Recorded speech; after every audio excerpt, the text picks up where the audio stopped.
There's a cognitive bias, or you could call it a fallacy, called sunk cost bias.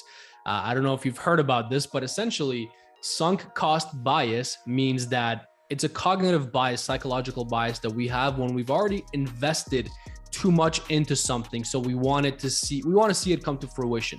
We want to see it through all the way. So it's hard oftentimes for people to back out of investments they've made, or back out of a job that they've been in for 10 years or something like that, because there's a sunk cost bias. You've put a lot of time, a lot of money, a lot of energy into this thing.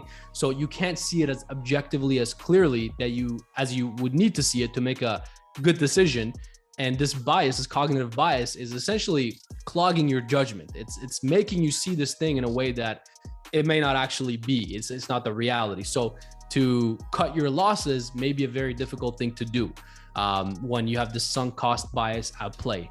So this is something that happens a lot of times in the investment world and the business world, and you have to always be aware of this. So whenever you're in a situation like this, where the situation is not making sense, right? You're not in a good position. You're not getting the results you wanted to get.